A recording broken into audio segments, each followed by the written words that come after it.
Constitution de la République algérienne démocratique et populaire. Préambule.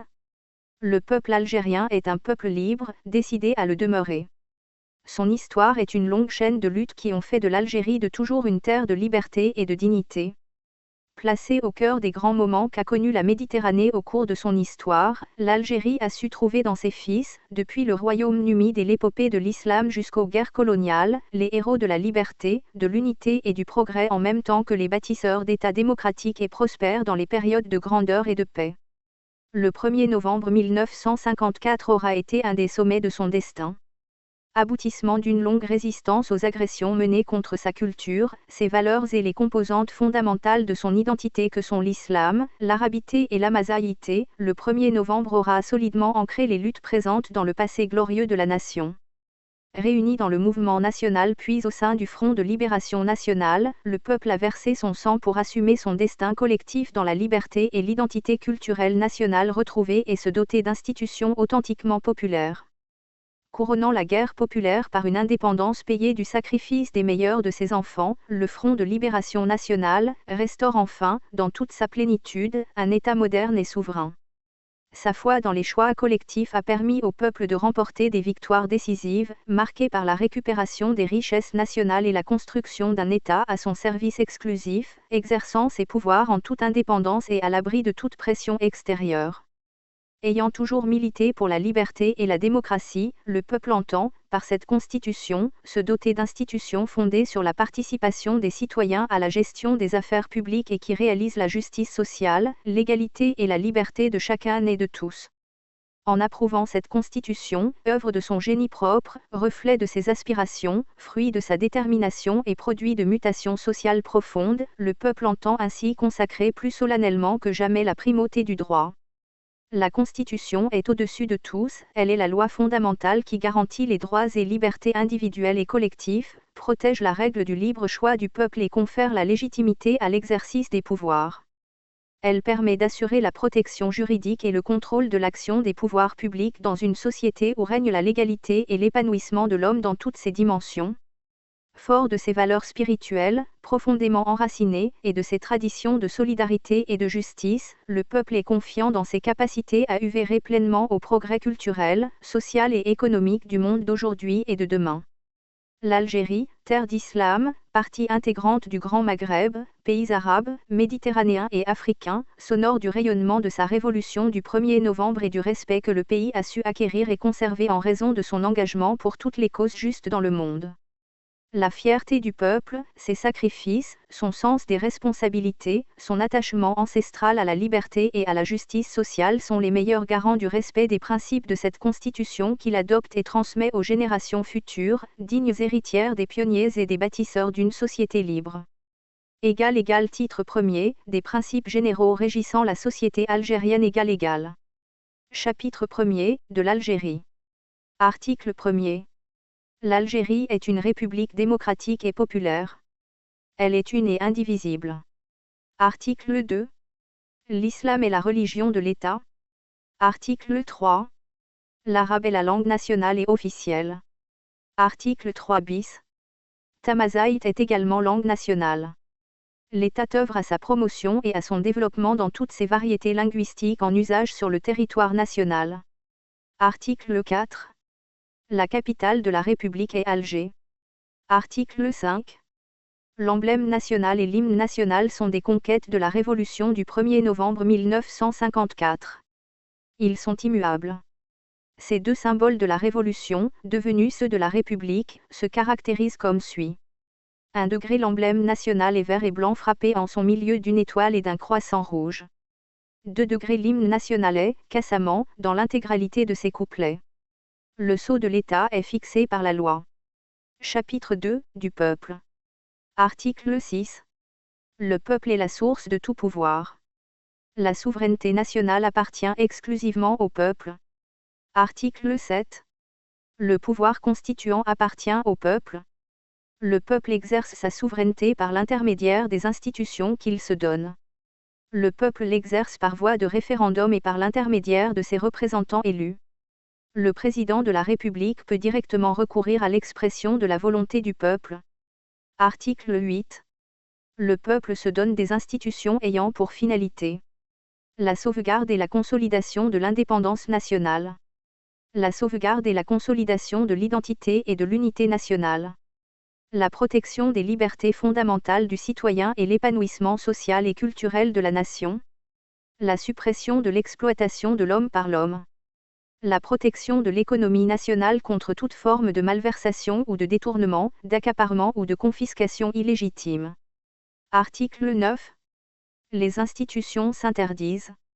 Les pratiques féodales, régionalistes et népotiques. L'établissement de rapports d'exploitation et de liens de dépendance. Les pratiques contraires à la morale islamique et aux valeurs de la Révolution de novembre. Article 10. Le peuple choisit librement ses représentants.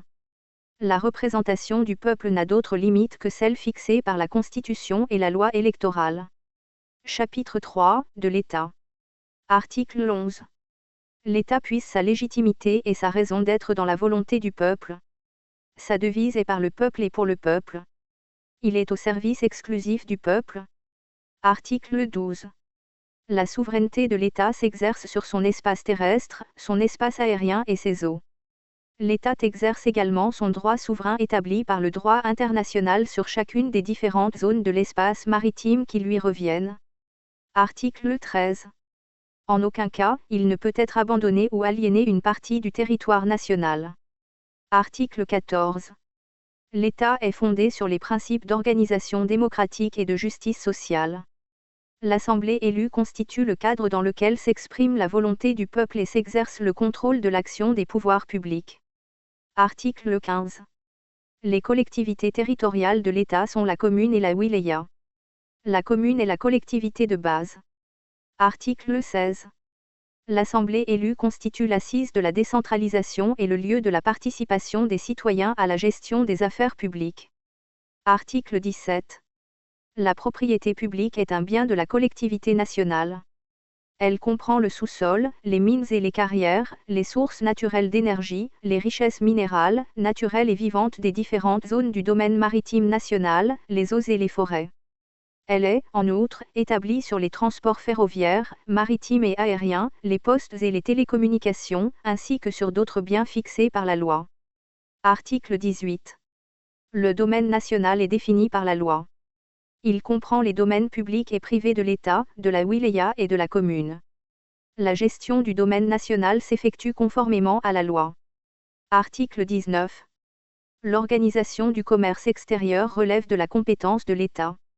La loi détermine les conditions d'exercice et de contrôle du commerce extérieur. Article 20. L'expropriation ne peut intervenir que dans le cadre de la loi. Elle donne lieu à une indemnité préalable, juste et équitable. Article 21. Les fonctions au service des institutions de l'État ne peuvent constituer une source d'enrichissement, ni un moyen de servir des intérêts privés. Article 22. L'abus d'autorité est réprimé par la loi.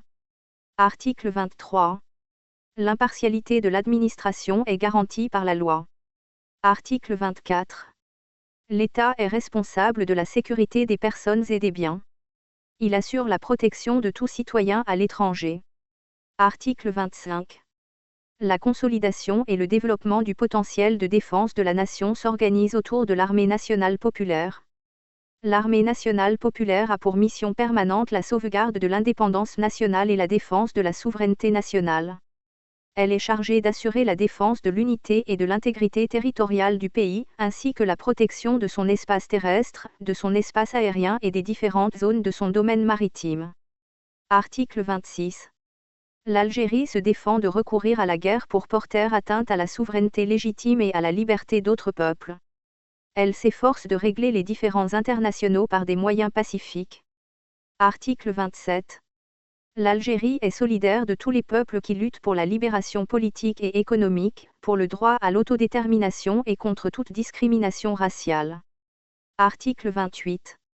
L'Algérie œuvre au renforcement de la coopération internationale et au développement des relations amicales entre les États, sur la base de l'égalité, de l'intérêt mutuel et de la non-ingérence dans les affaires intérieures. Elle souscrit aux principes et objectifs de la Charte des Nations Unies. Chapitre 4, des droits et des libertés. Article 29. Les citoyens sont égaux devant la loi, sans que puisse prévaloir aucune discrimination pour cause de naissance, de race, de sexe, d'opinion ou de toute autre condition ou circonstance personnelle ou sociale. Article 30. La nationalité algérienne est définie par la loi. Les conditions d'acquisition, de conservation, de perte et de déchéance de la nationalité algérienne sont déterminées par la loi. Article 31. Les institutions ont pour finalité d'assurer l'égalité en droits et devoirs de tous les citoyens et citoyennes en supprimant les obstacles qui entravent l'épanouissement de la personne humaine et empêchent la participation effective de tous à la vie politique, économique, sociale et culturelle. Article 31 bis. L'État œuvre à la promotion des droits politiques de la femme en augmentant ses chances d'accès à la représentation dans les assemblées élues. Les modalités d'application de cet article sont fixées par une loi organique. Article 32. Les libertés fondamentales et les droits de l'homme et du citoyen sont garantis. Ils constituent le patrimoine commun de tous les Algériens et Algériennes, qui ont le devoir de transmettre de génération en génération pour le conserver dans son intégrité et son inviolabilité. Article 33. La défense individuelle ou associative des droits fondamentaux de l'homme et des libertés individuelles et collectives est garantie. Article 34. L'État garantit l'inviolabilité de la personne humaine. Toute forme de violence physique ou morale ou d'atteinte à la dignité est proscrite. Article 35. Les infractions commises à l'encontre des droits et libertés, ainsi que les atteintes physiques ou morales à l'intégrité de l'être humain sont réprimées par la loi. Article 36. La liberté de conscience et la liberté d'opinion sont inviolables. Article 37. La liberté du commerce et de l'industrie est garantie. Elle s'exerce dans le cadre de la loi. Article 38. La liberté de création intellectuelle, artistique et scientifique est garantie aux citoyens. Les droits d'auteur sont protégés par la loi. La mise sous séquestre de toute publication, enregistrement ou tout autre moyen de communication et d'information ne pourra se faire qu'en vertu d'un mandat judiciaire. Article 39. La vie privée et l'honneur du citoyen sont inviolables et protégés par la loi.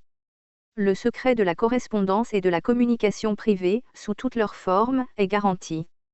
Article 40. L'État garantit l'inviolabilité du domicile. Nulle perquisition ne peut avoir lieu qu'en vertu de la loi et dans le respect de celle-ci. La perquisition ne peut intervenir que sur ordre écrit émanant de l'autorité judiciaire compétente. Article 41. Les libertés d'expression, d'association et de réunion sont garanties aux citoyens. Article 42. Le droit de créer des partis politiques est reconnu et garanti. Ce droit ne peut toutefois être invoqué pour attenter aux libertés fondamentales, aux valeurs et aux composantes fondamentales de l'identité nationale, à la sécurité et à l'intégrité du territoire national, à l'indépendance du pays et à la souveraineté du peuple ainsi qu'au caractère démocratique et républicain de l'État. Dans le respect des dispositions de la présente Constitution, les partis politiques ne peuvent être fondés sur une base religieuse, linguistique, raciale, de sexe, corporatiste ou régionale. Les partis politiques ne peuvent recourir à la propagande partisane portant sur les éléments mentionnés à l'alinéa précédent. Toute obédience des partis politiques, sous quelque forme que ce soit, à des intérêts ou partis étrangers, est proscrite. Aucun parti politique ne peut recourir à la violence ou à la contrainte, quelle que soit la nature ou les formes de celle-ci. D'autres obligations et devoirs sont prescrits par la loi. Article 43. Le droit de créer des associations est garanti. L'État encourage l'épanouissement du mouvement associatif. La loi détermine les conditions et les modalités de création des associations. Article 44. Tout citoyen jouissant de ses droits civils et politiques a le droit de choisir librement le lieu de sa résidence et de circuler sur le territoire national. Le droit d'entrée et de sortie du territoire national lui est garanti. Article 45. Toute personne est présumée innocente jusqu'à l'établissement de sa culpabilité par une juridiction régulière et avec toutes les garanties exigées par la loi. Article 46. Nul ne peut être tenu pour coupable si ce n'est en vertu d'une loi dûment promulguée antérieurement à l'acte incriminé. Article 47. Nul ne peut être poursuivi, arrêté ou détenu que dans les cas déterminés par la loi et selon les formes qu'elle a prescrites. Article 48. En matière d'enquête pénale, la garde à vue est soumise au contrôle judiciaire et ne peut excéder 48 heures. La personne gardée à vue a le droit d'entrer immédiatement en contact avec sa famille. La prolongation du délai de garde à vue ne peut avoir lieu, exceptionnellement, que dans les conditions fixées par la loi. À l'expiration du délai de garde à vue, il est obligatoirement procédé à l'examen médical de la personne retenue si celle-ci le demande, et dans tous les cas, elle est informée de cette faculté. Article 49. L'erreur judiciaire entraîne réparation par l'État. La loi détermine les conditions et modalités de la réparation. Article 50. Tout citoyen remplissant les conditions légales est électeur et éligible. Article 51. L'égal accès aux fonctions et aux emplois au sein de l'État est garanti à tous les citoyens, sans autre condition que celle fixée par la loi. Article 52. La propriété privée est garantie. Le droit d'héritage est garanti. Les biens et les fondations sont reconnus, leur destination est protégée par la loi. Article 53. Le droit à l'enseignement est garanti. L'enseignement est gratuit dans les conditions fixées par la loi. L'enseignement fondamental est obligatoire. L'État organise le système d'enseignement. L'État veille à l'égal accès à l'enseignement et à la formation professionnelle. Article 54. Tous les citoyens ont droit à la protection de leur santé. L'État assure la prévention et la lutte contre les maladies épidémiques et endémiques. Article 55. Tous les citoyens ont droit au travail. Le droit à la protection, à la sécurité et à l'hygiène dans le travail est garanti par la loi. Le droit au repos est garanti, la loi en détermine les modalités d'exercice. Article 56. Le droit syndical est reconnu à tous les citoyens. Article 57. Le droit de grève est reconnu. Il s'exerce dans le cadre de la loi. Celle-ci peut en interdire ou en limiter l'exercice dans les domaines de défense nationale et de sécurité, ou pour tous services ou activités publiques d'intérêt vital pour la communauté. Article 58. La famille bénéficie de la protection de l'État et de la société. Article 59. Les conditions de vie des citoyens qui ne peuvent pas encore, qui ne peuvent plus ou qui ne pourront jamais travailler, sont garanties. Chapitre 5, des devoirs. Article 60. Nul n'est censé ignorer la loi. Toute personne est tenue de respecter la Constitution et de se conformer aux lois de la République. Article 61. Tout citoyen a le devoir de protéger et de sauvegarder l'indépendance du pays, sa souveraineté et l'intégrité de son territoire national, ainsi que tous les attributs de l'État. La trahison, l'espionnage, le passage à l'ennemi, ainsi que toutes les infractions commises au préjudice de la sécurité de l'État, sont réprimées avec toute la rigueur de la loi. Article 62. Tout citoyen doit remplir loyalement ses obligations vis-à-vis de la collectivité nationale. L'engagement du citoyen envers la patrie et l'obligation de contribuer à sa défense constituent des devoirs sacrés et permanents. L'État garantit le respect des symboles de la Révolution, la mémoire des Chouhadas et la dignité de leurs ayants droit et des Moudjahidines. Il œuvre, en outre, à la promotion de l'écriture de l'histoire et de son enseignement aux jeunes générations. Article 63. L'ensemble des libertés de chacun s'exerce dans le respect des droits reconnus à autrui par la Constitution, particulièrement dans le respect du droit à l'honneur, à l'intimité et à la protection de la famille, à celle de la jeunesse et de l'enfance. Article 64. Les citoyens sont égaux devant l'impôt. Chacun doit participer au financement des charges publiques en fonction de sa capacité contributive. Nul impôt ne peut être institué qu'en vertu de la loi. Nul impôt, contribution, taxe ou droit d'aucune sorte, ne peut être institué avec effet rétroactif. Article 65. La loi sanctionne le devoir des parents dans l'éducation et la protection de leurs enfants, ainsi que le devoir des enfants dans l'aide et l'assistance à leurs parents. Article 66. Tout citoyen a le devoir de protéger la propriété publique et les intérêts de la collectivité nationale, et de respecter la propriété d'autrui. Article 67. Tout étranger qui se trouve légalement sur le territoire national jouit, pour sa personne et pour ses biens, de la protection de la loi. Article 68. Nul ne peut être extradé, si, ce n'est en vertu et en application de la loi d'extradition. Article 69. En aucun cas, un réfugié politique bénéficiant légalement du droit d'asile ne peut être livré ou extradé. Titre 2, de l'organisation des pouvoirs. Chapitre 1er, du pouvoir exécutif. Article 70. Le président de la République, chef de l'État, incarne l'unité de la nation. Il est garant de la Constitution. Il incarne l'État dans le pays et à l'étranger. Il s'adresse directement à la nation. Article 71. Le président de la République est élu au suffrage universel, direct et secret. L'élection est acquise à la majorité absolue des suffrages exprimés. Les autres modalités de l'élection présidentielle sont fixées par la loi. Article 72. Le président de la République exerce la magistrature suprême dans les limites fixées par la Constitution. Article 73.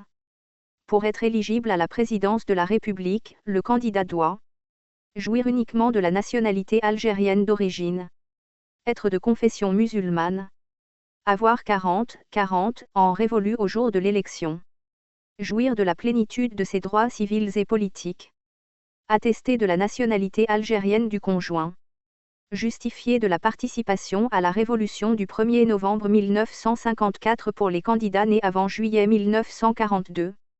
Justifier de la non-implication des parents du candidat né après juillet 1942 dans des actes hostiles à la révolution du 1er novembre 1954.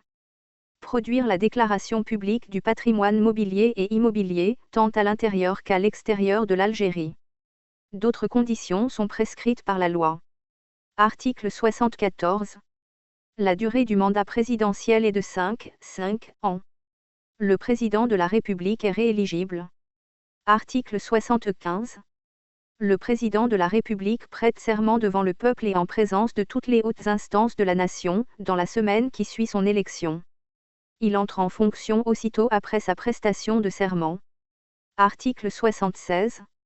Le président de la République prête serment dans les termes ci-après. Fidèle au sacrifice suprême et à la mémoire sacrée de nos martyrs ainsi qu'aux idéaux de la Révolution de novembre, je jure par Dieu Tout-Puissant de respecter et de glorifier la religion islamique, de défendre la Constitution, de respecter le libre choix du peuple, ainsi que les institutions et lois de la République, de préserver l'intégrité du territoire national, l'unité du peuple et de la nation, de protéger les libertés et droits fondamentaux de l'homme et du citoyen, de travailler sans relâche au développement et à la prospérité du peuple, et d'œuvrer de toutes mes forces à la réalisation des grands idéaux de justice, de liberté et de paix dans le monde. Dieu en est témoin. Article 77. Outre les pouvoirs que lui confèrent expressément d'autres dispositions de la Constitution, le président de la République jouit des pouvoirs et prérogatives suivants. 1 degré il est le chef suprême de toutes les forces armées de la République. 2 degrés il est responsable de la défense nationale. 3 degrés il arrête et conduit la politique extérieure de la nation. 4 degrés il préside le Conseil des ministres. 5 degrés il nomme le Premier ministre et met fin à ses fonctions. 6 degrés sous réserve des dispositions de l'article 87 de la Constitution, le président de la République peut déléguer une partie de ses prérogatives au Premier ministre à l'effet de présider les réunions du gouvernement. 7 degrés il peut nommer un ou plusieurs vice-premiers ministres afin d'assister le Premier ministre dans l'exercice de ses fonctions et met fin à leurs fonctions. 8 degrés il signe les décrets présidentiels. 9 degrés il dispose du droit de grâce, du droit de remise ou de commutation de peine. 10 degrés il peut, sur toute question d'importance nationale, saisir le peuple par voie de référendum.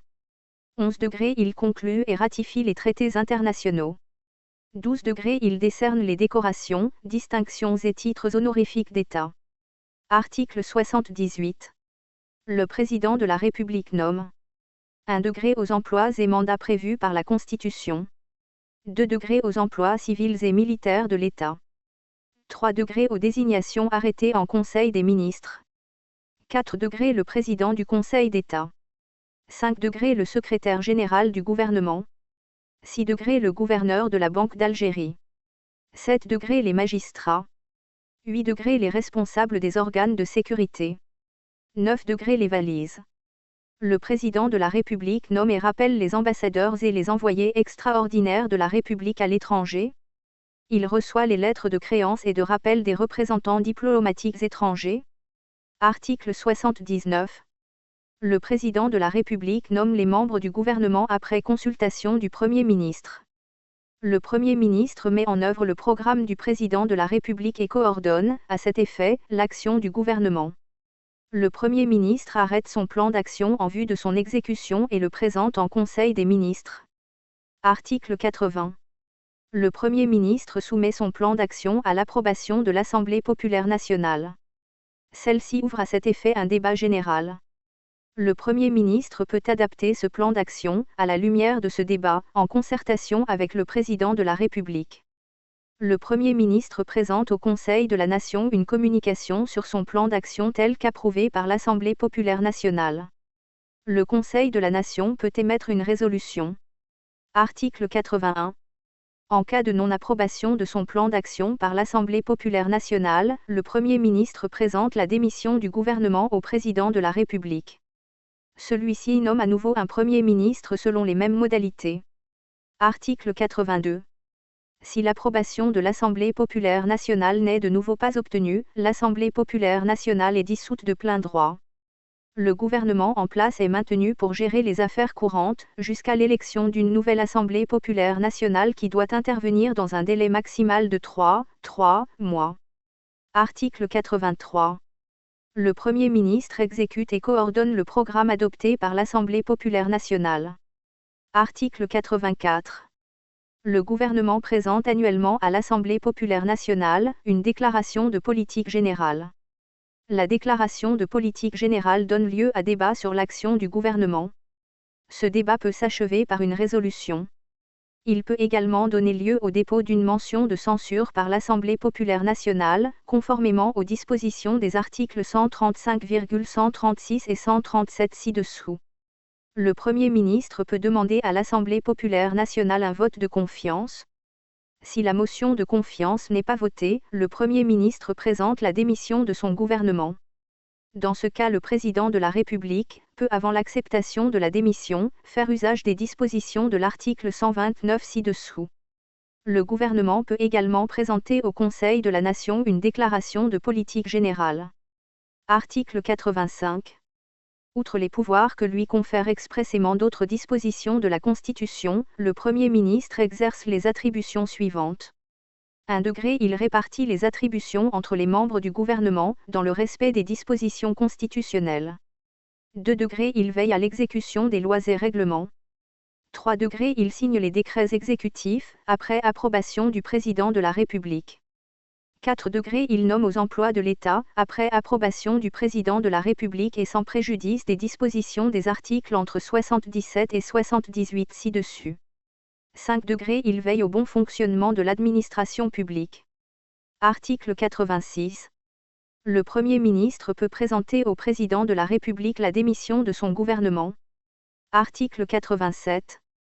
Le Président de la République ne peut, en aucun cas, déléguer le pouvoir de nommer le Premier ministre, les membres du gouvernement, ainsi que les présidents et membres des institutions constitutionnelles pour lesquels un autre mode de désignation n'est pas prévu par la Constitution.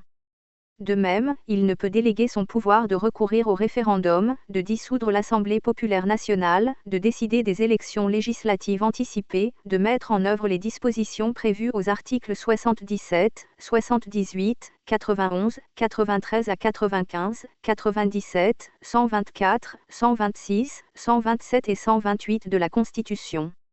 Article 88. Lorsque le Président de la République, pour cause de maladie grave et durable, se trouve dans l'impossibilité totale d'exercer ses fonctions, le Conseil constitutionnel se réunit de plein droit, et après avoir vérifié la réalité de cet empêchement par tout moyen approprié, propose, à l'unanimité, au Parlement de déclarer l'état d'empêchement. Le Parlement siégeant en chambre réunie déclare l'état d'empêchement du Président de la République, à la majorité des 2 tiers, de ses membres et charge de l'intérim du chef de l'État, pour une période maximale de 45 jours, le Président du Conseil de la Nation, qui exerce ses prérogatives dans le respect des dispositions de l'article 90 de la Constitution. En cas de continuation de l'empêchement à l'expiration du délai de 45 jours, il est procédé à une déclaration de vacances par démission de plein droit, selon la procédure visée aux alinéas ci-dessus et selon les dispositions des alinéas suivants du présent article. En cas de démission ou de décès du président de la République, le Conseil constitutionnel se réunit de plein droit et constate la vacance définitive de la présidence de la République. Il communique immédiatement l'acte de déclaration de vacance définitive au Parlement qui se réunit de plein droit. Le président du Conseil de la Nation assume la charge de chef de l'État pour une durée maximale de 60 jours, au cours de laquelle des élections présidentielles sont organisées. Le chef de l'État, ainsi désigné, ne peut être candidat à la présidence de la République. En cas de conjonction de la démission ou du décès du président de la République et de la vacance de la présidence du Conseil de la Nation, pour quelque cause que ce soit, le Conseil constitutionnel se réunit de plein droit et constate à l'unanimité la vacance définitive de la présidence de la République et l'empêchement du président du Conseil de la Nation. Dans ce cas, le président du Conseil constitutionnel assume la charge de chef de l'État dans les conditions fixées aux alinéas précédents du présent article et à l'article 90 de la Constitution. Il ne peut être candidat à la présidence de la République. Article 89. Lorsque l'un des candidats présents au second tour de l'élection présidentielle décède, se retire ou est empêché par toute autre raison, le président de la République en exercice ou celui qui assume la fonction de chef de l'État demeure en fonction jusqu'à la proclamation de l'élection du président de la République. Dans ce cas, le Conseil constitutionnel proroge le délai d'organisation de l'élection pour une durée maximale de 60 jours. Une loi organique déterminera les conditions et modalités de mise en œuvre des présentes dispositions. Article 90. Le gouvernement, en fonction au moment de l'empêchement, du décès ou de la démission du président de la République, ne peut être démis ou remanié jusqu'à l'entrée en fonction du nouveau président de la République. Dans le cas où le Premier ministre en fonction est candidat à la présidence de la République, il démissionne de plein droit. La fonction de Premier ministre est assumée par un autre membre du gouvernement désigné par le chef de l'État. Pendant les périodes des 45 jours et des 60 jours prévus aux articles entre 88 et 89, il ne peut être fait application des dispositions prévues aux alinéas 9 et 10 de l'article 77 et aux articles 79, 124, 129, 136, 137, 174, 176 et 177 de la Constitution. Pendant ces mêmes périodes, les dispositions des articles 91, 93, 94, entre 95 et 97 de la Constitution ne peuvent être mises en œuvre qu'avec l'approbation du Parlement siégeant en chambre réunie, le Conseil constitutionnel et le Haut Conseil de sécurité préalablement consultés. Article 91. En cas de nécessité impérieuse, le Haut Conseil de sécurité réunit, le président de l'Assemblée populaire nationale, le président du Conseil de la Nation, le Premier ministre et le président du Conseil constitutionnel consulté, le président de la République décrète l'état d'urgence ou l'état de siège, pour une durée déterminée et prend toutes les mesures nécessaires au rétablissement de la situation.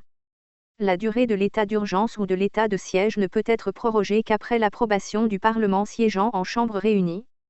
Article 92. L'organisation de l'état d'urgence et de l'état de siège est fixée par une loi organique.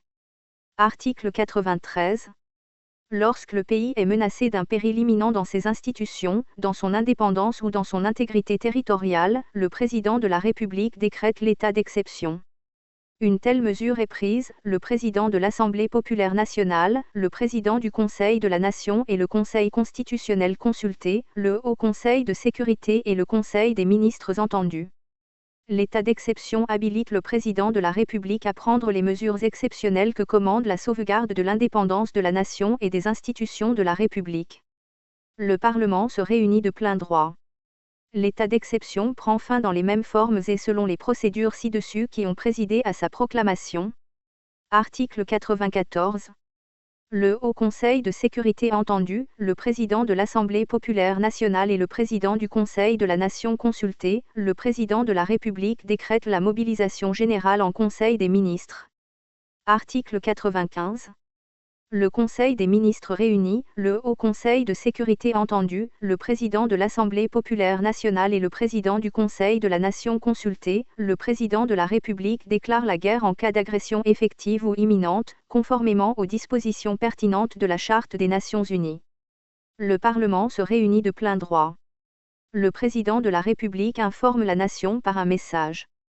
Article 96. Pendant la durée de l'état de guerre, la Constitution est suspendue, le président de la République assume tous les pouvoirs. Lorsque le mandat du président de la République vient à expiration, il est prorogé de plein droit jusqu'à la fin de la guerre. Dans le cas de la démission ou du décès du président de la République, ou tout autre empêchement, le président du Conseil de la Nation assume en tant que chef de l'État et dans les mêmes conditions que le président de la République toutes les prérogatives exigées par l'état de guerre. En cas de conjonction de la vacance de la présidence de la République et de la présidence du Conseil de la Nation, le président du Conseil constitutionnel assume les charges de chef de l'État dans les conditions prévues ci-dessus. Article 97. Le président de la République signe les accords d'armistice et les traités de paix. Il recueille l'avis du Conseil constitutionnel sur les accords qui s'y rapportent. Il soumet ceux-ci immédiatement à l'approbation expresse de chacune des chambres du Parlement. Chapitre 2, du pouvoir législatif. Article 98. Le pouvoir législatif est exercé par un Parlement, composé de 2 chambres, l'Assemblée populaire nationale et le Conseil de la Nation. Le Parlement élabore et vote la loi souverainement. Article 99. Le Parlement contrôle l'action du gouvernement dans les conditions fixées par les articles 80, 84, 133 et 134 de la Constitution. Le contrôle prévu par les articles 135 à 137 de la Constitution est exercé par l'Assemblée populaire nationale. Article 100. Dans le cadre de ses attributions constitutionnelles, le Parlement doit rester fidèle au mandat du peuple et demeurer à l'écoute permanente de ses aspirations. Article 101. Les membres de l'Assemblée populaire nationale sont élus au suffrage universel, direct et secret. Les membres du Conseil de la Nation sont élus pour les 2 tiers, au suffrage indirect et secret parmi et par les membres des assemblées populaires communales et de l'Assemblée populaire de Wilaya. Un tiers, des membres du Conseil de la Nation est désigné par le président de la République parmi les personnalités et compétences nationales dans les domaines scientifiques, culturels, professionnels, économiques et sociaux. Le nombre des membres du Conseil de la Nation est égal à la moitié, au plus, des membres de l'Assemblée populaire nationale. Les modalités d'application du 2e alinéa ci-dessus sont déterminées par la loi. Article 102. L'Assemblée populaire nationale est élue pour une durée de 5 ans. Le mandat du Conseil de la Nation est fixé à 6 ans. La composition du Conseil de la Nation est renouvelable par moitié tous les 3 ans. Le mandat du Parlement ne peut être prolongé qu'en cas de circonstances exceptionnellement graves, empêchant le déroulement normal des élections. Cette situation est constatée par décision du Parlement, siégeant les 2 chambres réunies sur proposition du Président de la République, le Conseil constitutionnel consulté. Article 103. Les modalités d'élection des députés et celles relatives à l'élection ou à la désignation des membres du Conseil de la Nation, les conditions d'éligibilité, le régime des inéligibilités et des incompatibilités, sont fixés par une loi organique. Article 104. La validation des mandats des députés et celle des membres du Conseil de la Nation relève de la compétence respective de chacune des 2 chambres. Article 105. Le mandat du député et du membre du Conseil de la Nation est national. Il est renouvelable et non cumulable avec d'autres mandats ou fonctions. Article 106. Le député ou le membre du Conseil de la Nation qui ne remplit pas ou ne remplit plus les conditions de son éligibilité encourt la déchéance de son mandat. Cette déchéance est décidée selon le cas par l'Assemblée populaire nationale ou le Conseil de la Nation à la majorité de leurs membres. Article 107. Le député ou le membre du Conseil de la Nation engage sa responsabilité devant ses pairs qui peuvent révoquer son mandat s'il commet un acte indigne de sa mission. Le règlement intérieur de chacune des 2 chambres fixe les conditions dans lesquelles un député ou un membre du Conseil de la Nation peut encourir l'exclusion. Celle-ci est prononcée selon le cas, par l'Assemblée populaire nationale ou le Conseil de la Nation, à la majorité de ses membres, sans préjudice de toutes autres poursuites de droit commun. Article 108. Les conditions dans lesquelles le Parlement accepte la démission d'un de ses membres sont fixées par la loi organique. Article 109. L'immunité parlementaire est reconnue aux députés et aux membres du Conseil de la Nation pendant la durée de leur mandat. Ils ne peuvent faire l'objet de poursuites, d'arrestations ou en général de toute action civile ou pénale ou pression, en raison des opinions qu'ils ont exprimées, des propos qu'ils ont tenus ou des votes qu'ils ont émis dans l'exercice de leur mandat. Article 110. Les poursuites ne peuvent être engagées contre un député ou un membre du Conseil de la Nation, pour crime ou délit, que sur renonciation expresse de l'intéressé ou sur autorisation, selon le cas, de l'Assemblée populaire nationale ou du Conseil de la Nation, qui décide à la majorité de ses membres la levée de son immunité. Article 111. En cas de flagrant délit ou de crime flagrant, il peut être procédé à l'arrestation du député ou du membre du Conseil de la Nation. Le bureau de l'Assemblée populaire nationale ou du Conseil de la Nation, selon le cas, en est immédiatement informé. Il peut être demandé par le bureau saisi, la suspension des poursuites et la mise en liberté du député ou du membre du Conseil de la Nation. Il sera alors procédé conformément aux dispositions de l'article 110 ci-dessus. Article 112. Une loi organique détermine les conditions de remplacement d'un député ou d'un membre du Conseil de la Nation en cas de vacance de son siège. Article 113. La législature débute de plein droit le 10e jour suivant la date d'élection de l'Assemblée populaire nationale, sous la présidence de son doyen d'âge assisté des 2 députés les plus jeunes. L'Assemblée populaire nationale procède à l'élection de son bureau et à la constitution de ses commissions. Les dispositions ci-dessus sont applicables au Conseil de la Nation. Article 114. Le président de l'Assemblée populaire nationale est élu pour la durée de la législature. Le président du Conseil de la Nation est élu après chaque renouvellement partiel de la composition du Conseil. Article 115.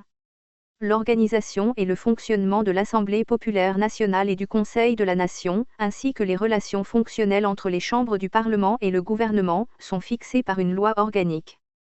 Le budget des 2 chambres, ainsi que les indemnités des députés et des membres du Conseil de la Nation, sont déterminés par la loi.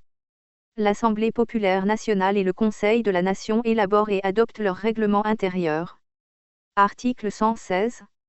Les séances du Parlement sont publiques. Il en est tenu un procès-verbal dont la publicité est assurée dans les conditions fixées par la loi organique. L'Assemblée populaire nationale et le Conseil de la Nation peuvent siéger à huis clos, à la demande de leur président, de la majorité de leurs membres présents ou du Premier ministre. Article 117. L'Assemblée populaire nationale et le Conseil de la Nation créent des commissions permanentes dans le cadre de leur règlement intérieur. Article 118. Le Parlement siège en 2 sessions ordinaires par an, chacune d'une durée minimale de 4 mois. Le Parlement peut être réuni en session extraordinaire sur initiative du Président de la République. Il peut également être réuni par le Président de la République à la demande du Premier ministre ou à la demande des 2 tiers des membres composant l'Assemblée populaire nationale. La clôture de la session extraordinaire intervient dès que le Parlement a épuisé l'ordre du jour pour lequel il a été convoqué. Article 119. L'initiative des lois appartient concurremment au Premier ministre et aux députés. Les propositions de loi, pour être recevables, sont déposées par 20 députés. Les projets de loi sont présentés en Conseil des ministres après avis du Conseil d'État puis déposés par le Premier ministre sur le bureau de l'Assemblée populaire nationale. Article 120. Pour être adopté, tout projet ou proposition de loi doit faire l'objet d'une délibération successivement par l'Assemblée populaire nationale et par le Conseil de la Nation. La discussion des projets ou propositions de loi par l'Assemblée populaire nationale porte sur le texte qui lui est présenté. Le Conseil de la Nation délibère sur le texte voté par l'Assemblée populaire nationale et l'adopte à la majorité des 3 quarts de ses membres. En cas de désaccord entre les 2 chambres, une commission paritaire, constituée des membres des 2 chambres, se réunit à la demande du Premier ministre pour proposer un texte sur les dispositions objet du désaccord. Ce texte est soumis par le gouvernement à l'adoption des 2 chambres et n'est pas susceptible d'amendement, sauf accord du gouvernement. En cas de persistance du désaccord, le dit texte est retiré. Le Parlement adopte la loi de finances dans un délai de 75 jours au plus tard, à compter de la date de son dépôt, conformément aux alinéas précédents. En cas de sa non-adoption dans le délai imparti, le Président de la République promulgue le projet du gouvernement par ordonnance. Les autres procédures seront fixées par la loi organique visée à l'article 115 de la Constitution. Article 121. Est irrecevable toute proposition de loi qui a pour objet ou pour effet de diminuer les ressources publiques ou d'augmenter les dépenses publiques, sauf si elle est accompagnée de mesures visant à augmenter les recettes de l'État ou à faire des économies au moins correspondantes sur d'autres postes des dépenses publiques. Article 122. Le Parlement légifère dans les domaines que lui attribue la Constitution, ainsi que dans les domaines suivants. 1. Les droits et devoirs fondamentaux des personnes, notamment le régime des libertés publiques, la sauvegarde des libertés individuelles et les obligations des citoyens. 2. Les règles générales relatives au statut personnel et aux droits de la famille, et notamment au mariage, au divorce, à la filiation, à la capacité et aux successions. 3. Les conditions d'établissement des personnes. 4. La législation de base concernant la nationalité. 5. Les règles générales relatives à la condition des étrangers. 6. Les règles relatives à l'organisation judiciaire et à la création de juridictions. 7. Les règles générales de droit pénal et de la procédure pénale, et notamment la détermination des crimes et délits, l'institution des peines correspondantes de toute nature, l'amnistie, l'extradition et le régime pénitentiaire. 8. Les règles générales de la procédure civile et des voies d'exécution. 9. Le régime des obligations civiles, commerciales et de la propriété. 10. Le découpage territorial du pays. 11. L'adoption du plan national. 12. Le vote du budget de l'État. 13. La création, l'assiette et le taux des impôts, contributions, taxes et droits de toute nature. 14. Le régime douanier. 15. Le règlement d'émission de la monnaie et le régime des banques, du crédit et des assurances. 16. Les règles générales relatives à l'enseignement et à la recherche scientifique. 17. Les règles générales relatives à la santé publique et à la population. 18. Les règles générales relatives au droit du travail, à la sécurité sociale, et à l'exercice du droit syndical. 19. Les règles générales relatives à l'environnement, au cadre de vie et à l'aménagement du territoire.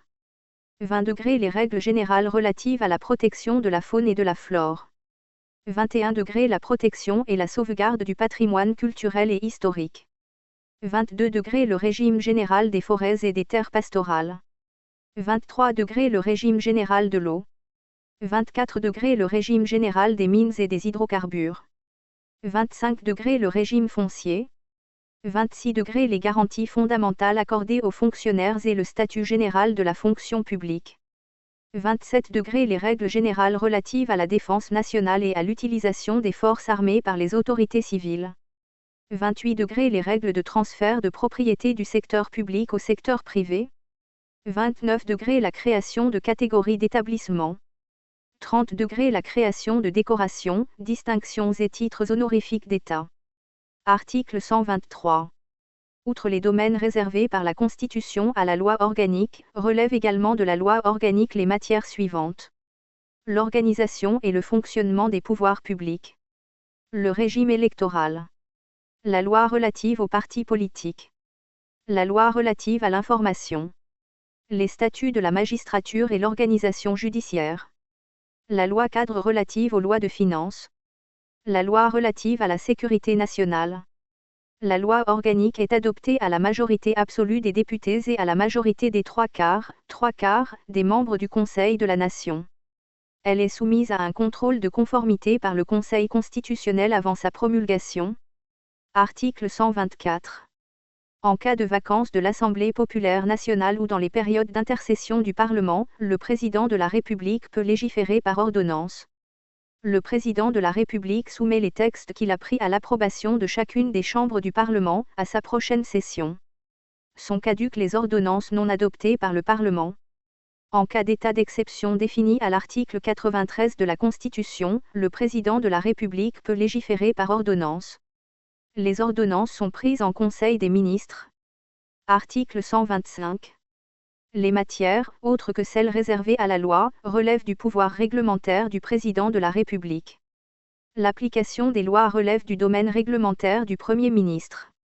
Article 126.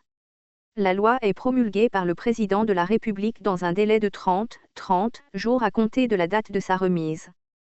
Toutefois, lorsque le Conseil constitutionnel est saisi par l'une des autorités prévues à l'article 166 ci-dessous, avant la promulgation de la loi, ce délai est suspendu jusqu'à ce qu'il soit statué par le Conseil constitutionnel dans les conditions fixées à l'article 167 ci-dessous.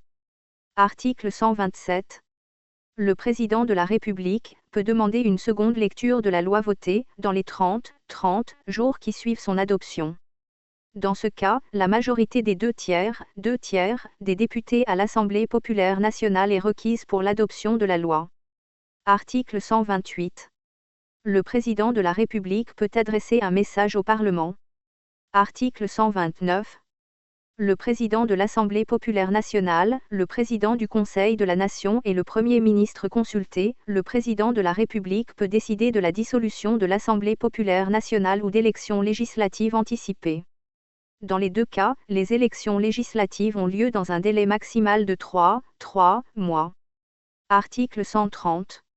À la demande du président de la République ou de l'un des présidents des deux chambres, le Parlement peut ouvrir un débat de politique étrangère.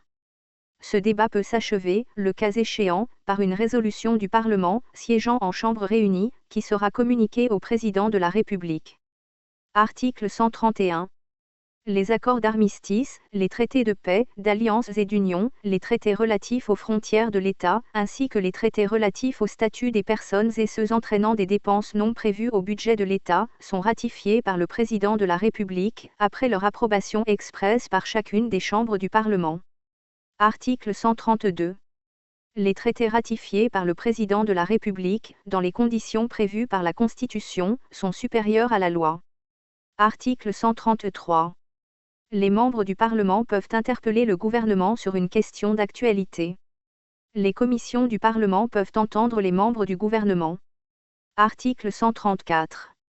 Les membres du Parlement peuvent adresser, par voie orale ou en la forme écrite, toute question à tout membre du gouvernement. La question écrite reçoit en la même forme une réponse dans un délai maximal de 30 jours. Les questions orales font l'objet d'une réponse en séance. Si l'une des deux chambres estime que la réponse, orale ou écrite, du membre du gouvernement le justifie, un débat est ouvert dans les conditions que prévoient les règlements intérieurs de l'Assemblée populaire nationale et du Conseil de la Nation. Les questions et les réponses sont publiées dans les mêmes conditions que les procès-verbaux des débats du Parlement. Article 135.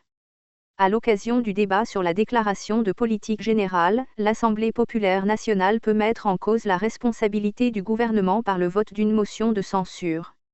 Une telle motion n'est recevable que si elle est signée par un septième, au moins du nombre des députés. Article 136. La motion de censure doit être approuvée par un vote pris à la majorité des 2/3 des députés. Le vote ne peut intervenir que 3 jours après le dépôt de la motion de censure. Article 137. Lorsque la motion de censure est approuvée par l'Assemblée populaire nationale, le Premier ministre présente la démission de son gouvernement au président de la République. Chapitre 3, du pouvoir judiciaire. Article 138. Le pouvoir judiciaire est indépendant. Il s'exerce dans le cadre de la loi. Article 139. Le pouvoir judiciaire protège la société et les libertés. Il garantit, à tous et à chacun, la sauvegarde de leurs droits fondamentaux. Article 140. La justice est fondée sur les principes de l'égalité et d'égalité. Elle est égale pour tous, accessible à tous et s'exprime par le respect du droit. Article 141. La justice est rendue au nom du peuple. Article 142. Les sanctions pénales obéissent aux principes de légalité et de personnalité. Article 143. La justice connaît des recours à l'encontre des actes des autorités administratives. Article 144. Les décisions de justice sont motivées et prononcées en audience publique. Article 145. Tous les organes qualifiés de l'État sont requis d'assurer en tout temps, en tout lieu et en toutes circonstances, l'exécution des décisions de justice. Article 146. La justice est rendue par des magistrats. Ils peuvent être assistés par des assesseurs populaires, dans les conditions fixées par la loi. Article 147. Le juge n'obéit qu'à la loi. Article 148. Le juge est protégé contre toute forme de pression, intervention ou manœuvre de nature à nuire à l'accomplissement de sa mission ou au respect de son libre arbitre. Article 149. Le magistrat est responsable devant le Conseil supérieur de la magistrature et dans les formes prescrites par la loi, de la manière dont il s'acquitte de sa mission. Article 150. La loi protège le justiciable contre tout abus ou toute déviation du juge. Article 151. Le droit à la défense est reconnu. En matière pénale, il est garanti. Article 152. La Cour suprême constitue l'organe régulateur de l'activité des cours et tribunaux. Il est institué un Conseil d'État, organe régulateur de l'activité des juridictions administratives. La Cour suprême et le Conseil d'État assurent l'unification de la jurisprudence à travers le pays et veillent au respect de la loi. Il est institué un tribunal des conflits pour le règlement des conflits de compétences entre la Cour suprême et le Conseil d'État. Article 153.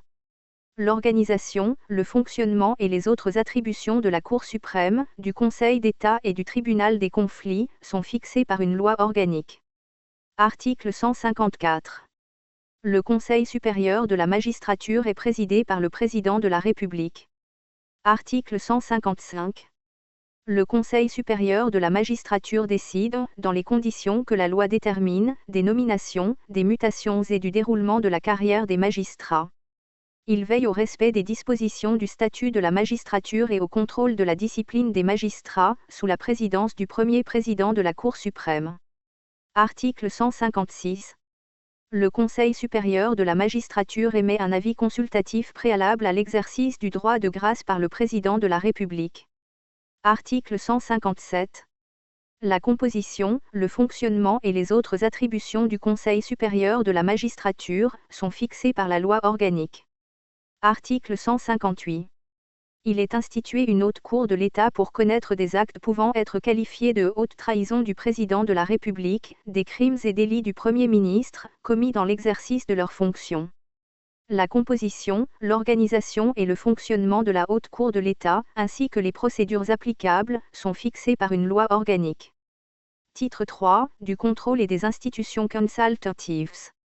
Chapitre 1er, du contrôle. Article 159. Les assemblées élues assument la fonction de contrôle dans sa dimension populaire. Article 160. Le gouvernement rend compte, à chaque chambre du Parlement, de l'utilisation des crédits budgétaires qu'elle lui a votés pour chaque exercice budgétaire. L'exercice est clos en ce qui concerne le Parlement, par le vote par chacune des chambres, d'une loi portant règlement budgétaire pour l'exercice considéré. Article 161.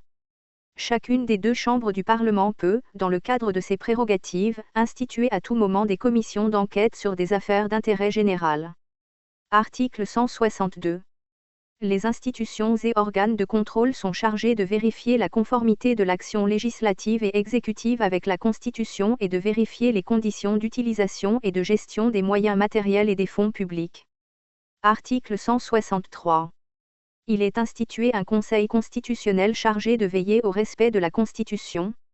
Le Conseil constitutionnel veille, en outre, à la régularité des opérations de référendum, d'élection du président de la République et d'élections législatives. Il proclame les résultats de ces opérations. Article 164. Le Conseil constitutionnel est composé de 9 membres, 3 désignés par le Président de la République dont le Président, 2 élu par l'Assemblée populaire nationale, 2 élu par le Conseil de la Nation, 1 élu par la Cour suprême, et 1 élu par le Conseil d'État. Aussitôt élus ou désignés, les membres du Conseil constitutionnel cessent tout autre mandat, fonction, charge ou mission. Le Président de la République désigne, pour un mandat unique de 6 ans, le Président du Conseil constitutionnel.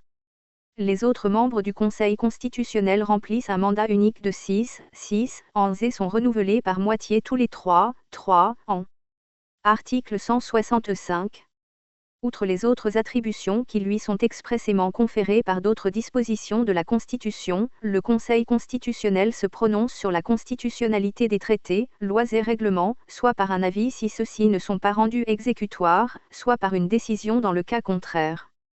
Le Conseil constitutionnel, saisi par le Président de la République, émet un avis obligatoire sur la constitutionnalité des lois organiques après leur adoption par le Parlement.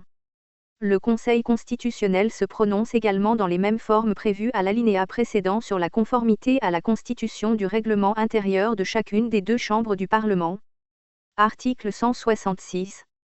Le Conseil constitutionnel est saisi par le Président de la République, le Président de l'Assemblée populaire nationale ou le Président du Conseil de la Nation. Article 167. Le Conseil constitutionnel délibère à huis clos, son avis ou sa décision sont donnés dans les 20 jours qui suivent la date de sa saisine. Le Conseil constitutionnel fixe les règles de son fonctionnement. Article 168. Lorsque le Conseil constitutionnel juge qu'un traité, accord ou convention est inconstitutionnel, sa ratification ne peut avoir lieu. Article 169. Lorsque le Conseil constitutionnel juge qu'une disposition législative ou réglementaire est inconstitutionnelle, celle-ci perd tout effet du jour de la décision du Conseil. Article 170. Il est institué une Cour des comptes chargée du contrôle a posteriori des finances de l'État, des collectivités territoriales et des services publics. La Cour des comptes établit un rapport annuel qu'elle adresse au Président de la République. La loi détermine les attributions, l'organisation et le fonctionnement de la Cour des comptes et la sanction de ses investigations. Chapitre 2, des institutions consultatives. Article 171. Il est institué auprès du Président de la République, un Haut Conseil islamique chargé notamment d'encourager et de promouvoir l'ijtihad, d'émettre son avis au regard des prescriptions religieuses sur ce qui lui est soumis, de présenter un rapport périodique d'activité au Président de la République. Article 172. Le Haut Conseil islamique est composé de 15 membres, dont un président, désigné par le Président de la République, parmi les hautes compétences nationales dans les différentes sciences. Article 173. Il est institué un Haut Conseil de sécurité présidé par le Président de la République. Cet organe est chargé de donner à celui-ci des avis sur toutes les questions relatives à la sécurité nationale. Les modalités d'organisation et de fonctionnement du Haut Conseil de sécurité sont fixées par le Président de la République. Titre 4, de la révision constitutionnelle. Article 174. La révision constitutionnelle est décidée à l'initiative du Président de la République. Elle est votée en termes identiques par l'Assemblée populaire nationale et le Conseil de la Nation dans les mêmes conditions qu'un texte législatif. Elle est soumise par référendum à l'approbation du peuple dans les 50 jours qui suivent son adoption. La révision constitutionnelle, approuvée par le peuple, est promulguée par le Président de la République. Article 175. La loi portant projet de révision constitutionnelle repoussée par le peuple devient caduque. Elle ne peut être à nouveau soumise au peuple durant la même législature. Article 176. Lorsque de l'avis motivé du Conseil constitutionnel, un projet de révision constitutionnelle ne porte aucunement atteinte aux principes généraux régissant la société algérienne, aux droits et libertés de l'homme et du citoyen, ni n'affecte d'aucune manière les équilibres fondamentaux des pouvoirs et des institutions, le Président de la République peut directement promulguer la loi portant révision constitutionnelle sans la soumettre à référendum populaire si elle a obtenu les trois quarts des voix des membres des deux chambres du Parlement. Article 177. Les trois quarts des membres des deux chambres du Parlement réunis ensemble, peuvent proposer une révision constitutionnelle et la présenter au Président de la République qui peut la soumettre à référendum. Si son approbation est obtenue, elle est promulguée. Article 178. Toute révision constitutionnelle ne peut porter atteinte. 1 degré au caractère républicain de l'État, 2 degrés à l'ordre démocratique, basé sur le multipartisme, 3 degrés à l'islam, en tant que religion de l'État, 4 degrés à l'arabe, comme langue nationale et officielle, 5 degrés aux libertés fondamentales, aux droits de l'homme et du citoyen, 6 degrés à l'intégrité et à l'unité du territoire national, 7 degrés à l'emblème national et à l'hymne national en tant que symbole de la Révolution et de la République. Titre V, des dispositions transitoires. Article 179. L'instance législative en place à la date de promulgation de la présente Constitution et jusqu'à la fin de son mandat, le Président de la République à l'issue du mandat de l'instance législative et jusqu'à l'élection de l'Assemblée populaire nationale, légifère par ordonnance, y compris dans les domaines relevant désormais des lois organiques. Article 180.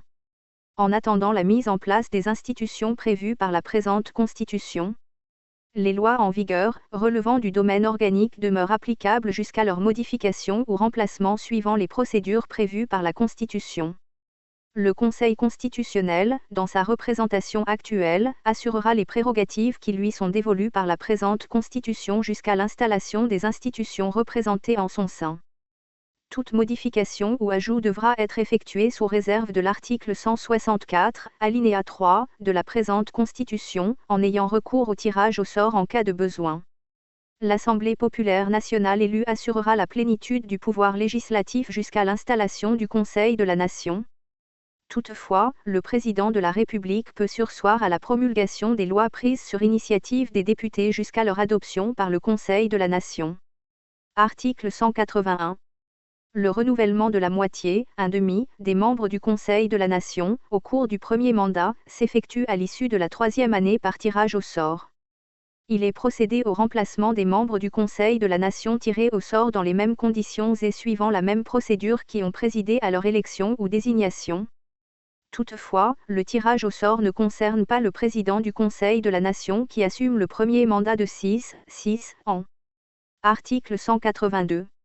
Le président de la République promulguera le texte de la révision constitutionnelle, approuvé par le peuple, qui sera exécuté comme loi fondamentale de la République.